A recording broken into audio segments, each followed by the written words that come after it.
대학에 합격한 지 얼마 되지 않았던 20대 초반의 유미는 대학 근처에서 방을 구하려고 친구들과 함께 이곳저곳을 돌아다니고 있었다. 서울 외곽의 작은 동네였지만 유민이 가려고 하는 대학과는 아주 가까운 곳이어서 매물이 금세 나갔다. 그러던 중 유미는 부동산 중개인을 통해 가격이 매우 저렴한 전셋집 한 곳을 소개받았다. 집은 꽤 오래돼 보였지만 다른 집들에 비해 넓고 깨끗했다. 유미는 너무나도 마음에 들어 바로 계약을 했고 며칠 후 새로 이사했다.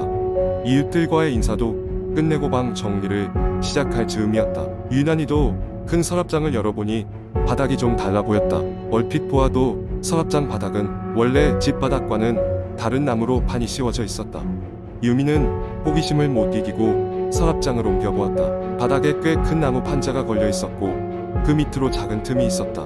유미는 무심결에 그 판자를 들어 올렸고 그 속에는 작은 공간과 함께 낡은 일기장이 있었다. 일기장은 먼지로 가득 차 있었고 오래된 냄새가 났다. 그는 일기장을 펼쳐보았다. 처음 몇 장은 그저 평범한 일상이 기록돼 있었다. 그러나 페이지를 넘길수록 그 내용은 점점 이상해져 갔다. 일기 속 주인은 누군가로부터 끊임없이 관찰당하고 있다는 불안에 시달리고 있었다. 매일매일 누군가가 집 주변을 맴돌고 있으며 심지어는 밤마다 집으로 들어와 자신을 지켜보는 것 같다는 내용이었다. 유미는 그 내용을 읽으며 소름이 돋았다. 스토커일 수도 있다는 생각이 들었다. 그러다 마지막 페이지에 다다랐다. 그것은 다른 페이지들과는 달리 급하게 휘갈겨 쓴 글씨로 가득 차 있었다. 도망쳐야 한다. 오늘 밤 그가 온다. 그는 벽 뒤에 있다. 나는 문구였다. 이 글을 읽고 나서 유미는 주변이 갑자기 얼어붙은 듯한 기분이 들었다. 그날 밤 이상하게도 집은 조용했고 어둠은 평소보다 더 짙게 느껴졌다. 유미는 좀처럼 잠을 이룰 수 없었다. 일기장 때문인지 모를 불안감이 가슴 깊숙이 자리 잡았다. 어느 순간 유미는 잠에서 깼다. 그가 무의식 중에 들었던 소음 때문이었다. 그의 방에는 누군가가 서 있는 느낌이 들었다. 유미는 비명을 지르려 했지만 그의 목소리는 나오지 않았다. 공포에 질린 유미는 이불을 머리까지 끌어올렸고 그 순간 방의 공기는 무거워졌다. 다음 날 아침 유미는 자신이 일어나자마자 부동산 중개인에게 달려갔다. 중개인은 유민을 보며 걱정스러워했다. 유민이 일기장에서 있었던 일을 이야기하자 중개인은 얼굴이 급격히 어두워졌다. 그는 마지못해 한 가지 이야기를 해주었다. 몇 년 전 그 집에는 한 학생이 살았어요. 그도 당신처럼 대학생이었죠. 그는 학교에서 돌아온 어느 날 집에서 실종되었습니다. 경찰은 아무런 단서도 찾지 못했어요. 집안에서는 단서 하나 없이 그저 이상한 흔적만 남아있었고 그는 영영 돌아오지 않았습니다. 유미는 불이 나게 집으로 돌아와 짐을 쌌고 그 즉시 이사를 했다. 그 후로도 그 집은 여러 세입자를 받았지만 그 누구도 오래 머물지 못했다. 시간은 흘렀지만 여전히 그 집은 텅 빈 채로 남아있었다. 그리고 언제나 그 집을 지나가던 사람들은 이상하게도 그 집의 한쪽 벽이 계속 자신들을 쳐다보고 있다는 불길한 느낌을 받곤 했다. 집의 비밀은 여전히 미스터리로 남아있었고 그 비밀을 밝히려는 사람은 아직 없었다. 두 번째 이야기. 내가 고등학생 때의 일이다. 그때 나는 작은 시골 마을에 살고 있었는데 그 마을에는 오래되고 버려진 학교가 있었다. 그 학교는 오랫동안 비어 있었고 마을 사람들은 그곳에 귀신이 나온다고 믿었다. 아마 20년 정도 전에 문을 닫았던 것 같다. 이유는 아무도 확실히 알지 못했지만 학생들 사이에서는 학교에서 여러 가지 기이한 사건들이 일어났다는 이야기가 전해져 내려왔다. 어느 날 호기심이 발동한 친구들과 나는 그 학교를 탐험해 보기로 했다. 다들 겁을 내긴 했지만 세상에 귀신 같은 건 없잖아 라며 스스로를 다독이며 용기를 내기로 했다. 우리는 늦은 밤에 몰래 학교에 들어갔다. 달빛이 건물 외벽에 어렴풋이 비쳤고 우리는 손전등을 켜고 천천히 걸음을 옮겼다. 학교 내부는 매우 음산했다. 천장에서 거미줄이 드리워졌고 바닥은 먼지와 부서진 칠판 조각들로 어지러웠다. 오래된 교실과 복도를 지나며 우리는 긴장감을 늦출 수 없었다. 누군가의 발자국 소리라도 들릴까봐 작은 소리에도 귀를 기울였다. 그러다 갑자기 저 멀리서 쿵쿵거리는 소리가 들려왔다. 친구들은 긴장한 표정으로 서로를 바라보았고 그 소리에 이끌려 우리는 조심스럽게 발걸음 옮겼다. 소리는 점점 또렷해졌고 우리는 그것이 운동장이 있는 방향에서 난다는 것을 깨달았다. 용기를 내서 운동장으로 나가보니 아무것도 보이지 않았다. 하지만 소리는 여전히 그곳에서 들려왔다. 마치 누군가가 농구공을 바닥에 튕기고 있는 것처럼 들렸다. 주위를 둘러보던 친구 중 하나가 소리의 근원을 찾아 운동장 구석으로 걸어갔다. 갑자기 그는 뭔가를 보고 크게 소리쳤다. 우리는 그의 소리를 듣고 달려갔고 놀랍게도 운동장 구석에는 왜소한 형체의 그림자가 있었다. 그것은 우리를 보자마자 빠르게 운동장을 가로질러 어둠 속으로 사라지고 말았다. 우리 모두는 패닉에 빠져 더 이상 그곳에 있을 용기를 내지 못하고 서둘러 학교 밖으로 나왔다. 이후로 우리 사이에는 학교에 다시는 가지 않겠다는 불문율이 생겼다. 하지만 그날 이후 가끔씩 혼자서 그때의 일을 떠올리곤 한다. 우리를 놀라게 했던 그 그림자가 정말 귀신이었을까 아니면 그저 우리의 상상력이 만들어낸 환각이었을까? 때때로 밤에 잠 못 이루는 내가 혼자 대답할 수 없는 수수께끼로 남아있다. 몇 년이 지나고 그 일을 거의 잊어갈 무렵 나는 우연히 마을의 역사에 대해 조사하던 중 오래된 신문 기사를 발견하게 되었다. 그 기사에는 불의의 사고로 운동장에서 사망한 학생에 대한 이야기가 담겨 있었다. 그 학생은 뛰어난 농구 선수였다고 했다. 기사를 읽고 나는 등골이 서늘해지는 걸 느꼈다. 다들 그렇게 믿고 싶어 하지 않았던 그 이야기가 결국 사실과 무관하지 않았던 것일까? 이후로 나는 그 마을을 떠나 먼 도시로 이사를 갔지만 그날 밤의 기억은 아직도 머릿속에서 잊히지 않고 있다. 친구들과 우연히 끼치게 된 그 불길한 기억은 어두운 밤마다 나를 찾아와 다시금 겁에 질리게 하곤 했다. 하지만 세월이 흐른 지금도 확실한 것은 그 일이 일어난 후로 그곳에 불현듯 나타난 쿵쿵거리는 소리와 함께 찾아온 그날의 그림자는 누구의 상상 속에서만 존재하는 것이 아니라는 것이다. 세 번째 이야기, 집을 고치기로 한 것은 지난 여름이었다. 부모님이 오래된 시골집을 수리하면서 전기를 새로 넣고 부엌과 욕실도 최신식으로 리모델링하기로 했다. 모든 것이 순조로웠고 공사는 계획대로 진행되었다. 그렇게 한동안 시간이 지나고 나는 방학을 맞아 그 집에 머물게 되었다. 집은 산기슭에 위치해 있었고 마을에서도 상당히 떨어져 있어 밤이면 깜깜했다.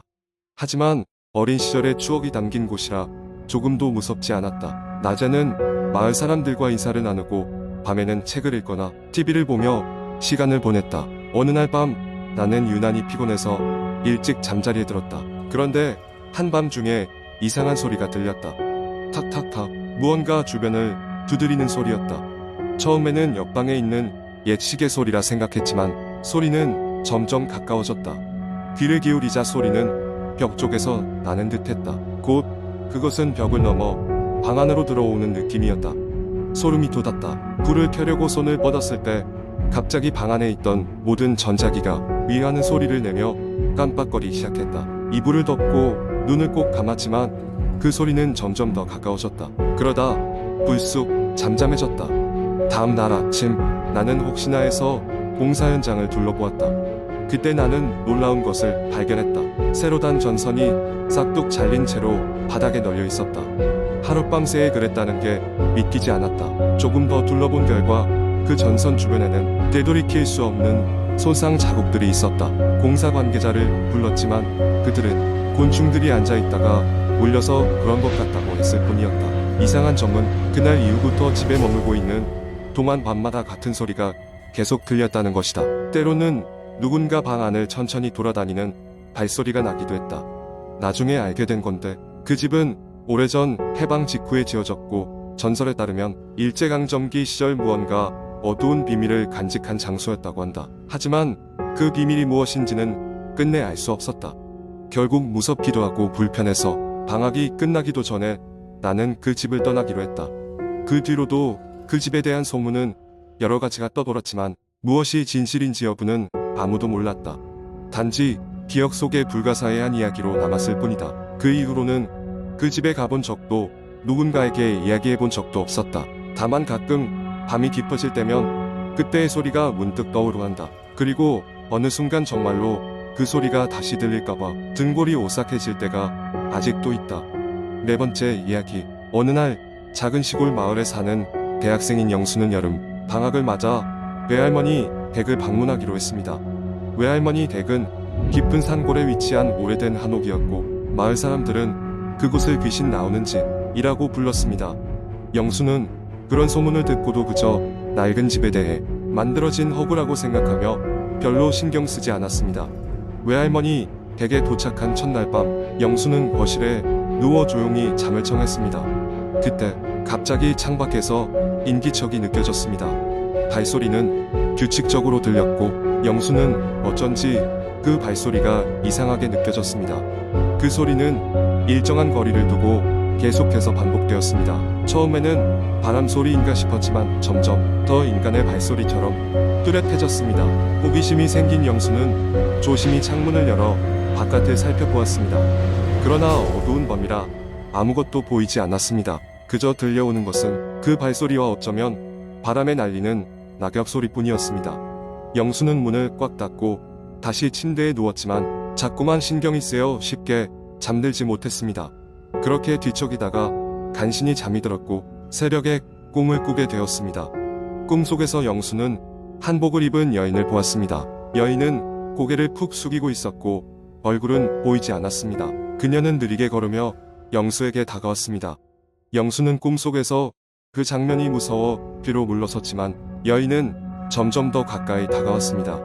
그 순간 영수는 깨어났고 새벽 해가 집 안을 비추고 있었습니다. 잠에서 깨어난 영수는 꿈이었음을 안도하며 고개를 젓고 아침 식사를 위해 부엌으로 향했습니다. 외할머니는 영수를 보자마자 걱정스러운 표정으로 물었습니다. 어젯밤 잘 잤니? 창고 쪽은 가지 말라고 했잖니? 영수는 어렴풋이 작년에 들었던 기억이 났습니다. 외할머니는 항상 창고에 대해서 무언가 숨기는 듯한 이야기를 했습니다. 영수는 외할머니에게 왜 창고에 가면 안 되는지 궁금증이 생겨 여러 차례 질문했지만 할머니는 대답을 피하셨습니다. 그러자 영수는 직접 확인해 보기로 결심하고 낮에 몰래 창고로 향했습니다. 창고는 마당 끝에 있었고 겉보기에는 그냥 오래된 창고일 뿐이었습니다. 조심스럽게 문을 열고 안으로 들어가자 차가운 공기가 그를 맞았습니다. 창고 안에는 낡은 물건들이 가득 쌓여 있었고 한편에는 이상한 무늬가 그려진 종이가 벽에 붙어 있었습니다. 그 가운데 한복을 입은 인형이 놓여 있었습니다.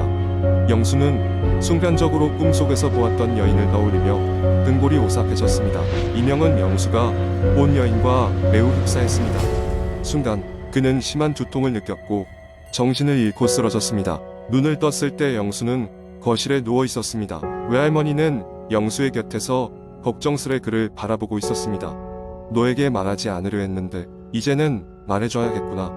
그 인형은 우리 집안에 오랜 저주를 담고 있단다. 절대 누군가의 손에 닿아서는 안 되는 물건이지. 외할머니는 오래전 이 마을에서 벌어진 비극적인 이야기를 전했습니다. 이야기를 들은 영수는 외할머니에게 더 이상 묻지 않기로 다짐하고 다시 서울로 돌아갈 날을 기다렸습니다. 그래도 머리 한 구석에는 여전히 그날의 정체 모를 꿈과 창고의 기억이 자리 잡고 있었습니다. 서울로 돌아간 후에도 영수는 그 일이 쉽게 잊히지 않았습니다. 여름 방학이 끝나고 개강이 다가왔고 학교 생활로 바빠지면서 점점 그날의 기억은 희미해졌습니다. 그러나 밤이 깊어질 때면 영수는 가끔 그 발소리를 떠올리곤 했습니다. 그것은 마치 그의 곁에 무언가가 여전히 머물고 있다는 신호처럼 느껴졌습니다. 그날 이후 영수가 다시는 외할머니 댁에 가지 않았다는 것은 말할 필요도 없습니다.